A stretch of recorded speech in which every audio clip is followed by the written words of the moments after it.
She was captured, subdued, tossed in a cell beneath a mountain that housed a male who frothed with bloodlust, watched as she was tortured, hardened, sharpened.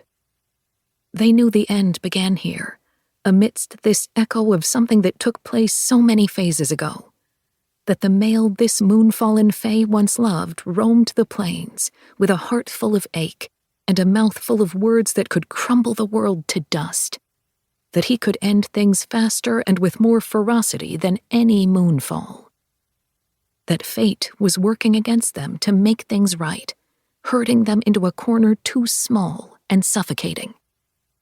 They didn't fight, for they knew they were in the wrong, knew that if they did, they would lose. For the day they laid their little trap and tore Kalis to shreds, packing him into a cage that crushed him into a screaming mulch, there was but one thing they hadn't counted on, something bearing a potent strength that would forever go unmatched. Love. Chapter 1. Khan. I feel around the cold, calcified ridges of a jagged hole in Slatra's side, a particularly sharp edge nicking the tip of my finger. Pain barely registers, the sensation akin to the song of a lost friend, treasured almost. Many of the scars on my hands attributed to this beautiful silver moon. To her. With slow steps, I move farther around the bundled moon plume to another hole.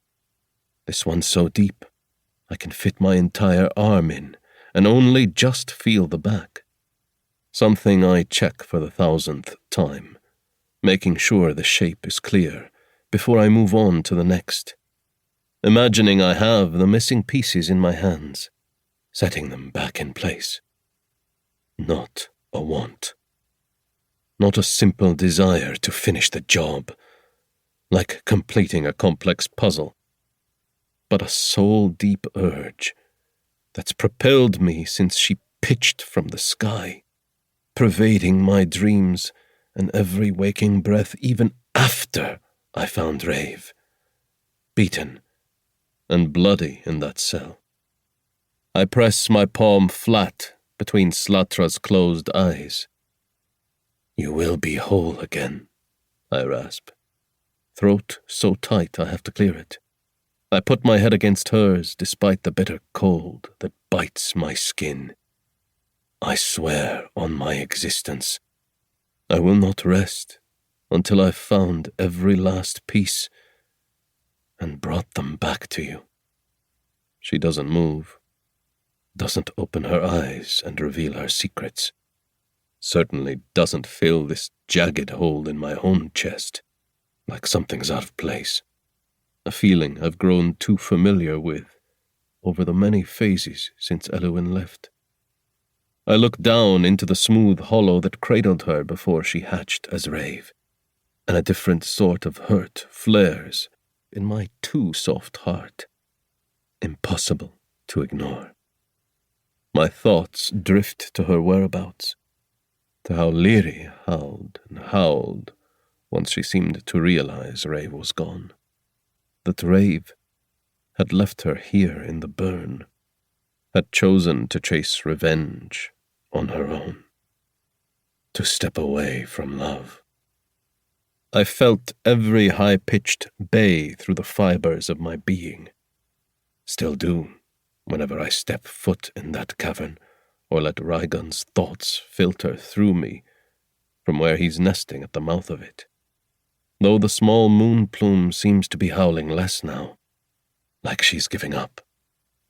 Somehow that's worse. I press a kiss between Slatra's eyes and make for the stairs, brushing the frost from my beard as I step from the frigid ebb of her silver light, up toward reality, pushing past leafy vines. I exit into the balmy air grown heavy from the storm, now rumbling in the distance, past sodden blooms dripping into puddles. To keep listening to this audiobook for free, click the link in the description. It will take you to a free Audible trial where you can listen to this and many other books for free for 30 days.